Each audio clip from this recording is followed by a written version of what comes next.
I think the year was 1995, maybe 1994. It was the American Society for Law Enforcement Trainers Conference in Washington, D.C. Now, ASLET was the premier law enforcement training conference in the world at the time, and it was always heavily attended. But the Washington, D.C. conference was kind of interesting because of its close proximity to the nation's capital.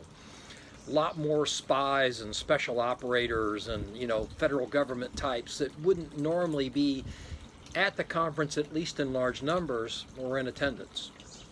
My good buddy Ed Lovett, who we co-wrote Defensive Living together, was still a member of the Central Intelligence Agency, and I believe he was working as a trainer at the Camp Perry, Virginia facility called The Farm.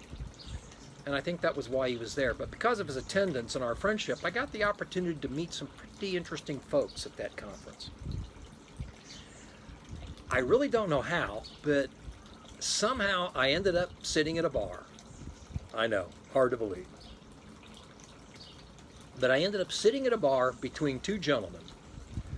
One was a still in the unit Delta Force operator, and the other fella was a recently retired member of the 22nd SAS from the British military. The SAS guy was kind of a small guy, kind of thin and wiry, whereas the Delta guy was kind of big and buff. And the conversation led to physical fitness and how you should go about it. I was a scholastic and collegiate athlete, so I had some thoughts about how to stay fit, but I didn't try to render my opinion. I wanted to hear what these two guys thought.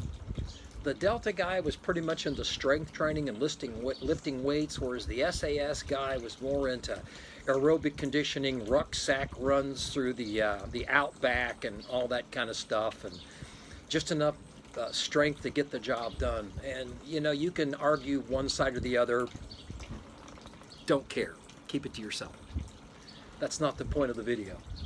The point of the video is that I wouldn't know what these two gentlemen thought and how it may affect how I thought unless I zippered my lip and listened.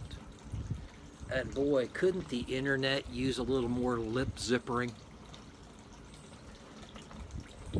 I have a business Facebook page, and I try to throw up information that'll be useful for a wide range of people. And for the most part, I post it with no commentary. Every once in a while, I throw a few comments up. And nothing real dramatic, just to kind of add a little color to the posting. And it just amazes me how it sets people off. And they just do absolutely stupid, idiotic things. Why in the hell can't people just listen? If you disagree, then slough it off. It's like Bruce Lee said. Absorb what is useful, discard what is not. And you know what? You can disagree with something on the internet without having to comment.